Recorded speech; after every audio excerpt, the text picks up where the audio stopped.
এখন কোন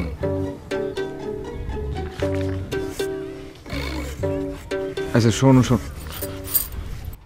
তোমার সাথে আমার কোনো সম্পর্ক নাই। 3 বছর ধরে সবার কথা শুনতে শুনতে আর সহ্য হচ্ছে না, ইচ্ছে করে গলায় কলসি বেঁধে নদীতে ডুবে মরি। হ্যাঁ এটা তুমি কি কইলা? তুমি আমার আগে মরতে চাও? তুমি মরে গেলে তো আমার জীবন সংসার সবকিছু অন্ধকার হয়ে যাবো। কথার বেলায় তো 16 আনা, আর যখন পরীক্ষা হলে খাতা কলম দেয় তখন তখন তো লিখতে পারো না, হাত ব্যথা হয়ে যায় লিখতে না। 3-3বার বিয়ে ফেল, পাশের আশে থাকতে থাকতে তো আর বিয়ে করাই হলো না। এখন কি করব? আজ কি আমার রেজাল্টটা দিল?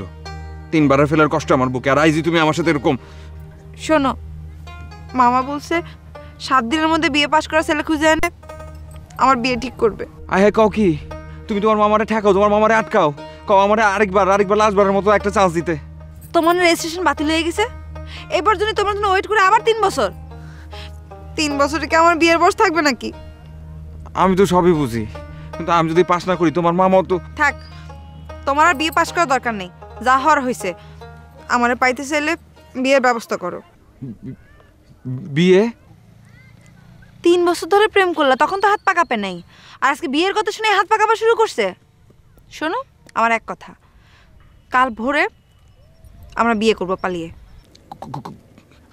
কুমকুম, তো কুকু কুকু করো কেন? তুমি রাজি কিনা সেটা কও। আমি রাজি আছি, কিন্তু এছাড়া আর কোনো পথ নেই রবিন। মামার মতলব আমার ভালো লাগে না, আমি তোমার ছাড়া কাউরে বিয়ে করতে পারুম না। তোমার বিয়ে পাশে সার্টিফিকেট না আমি কি করুম? আমি তো তোমারে চাই। আমিও তোমারে চাই। আচ্ছা ঠিক আছে, কাল ভোরবেলায় যে এই জায়গাটাতে চলে আসবা, আমি তোমার জন্য নাও লাগে অপেক্ষা করবো। যাও।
বল কি মায়েরা বিশ্বাস করে আসলে বোকামি হচ্ছে?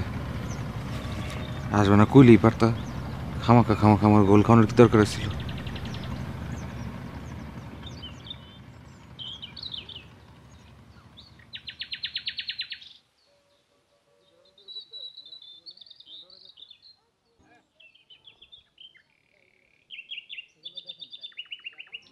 এই মোস্তাফিজ, এই দৌড়াও, কেন কই যাও? খুন হয়েছে। খুন কেডা করেছে? আমি জানি না, আমি যাই।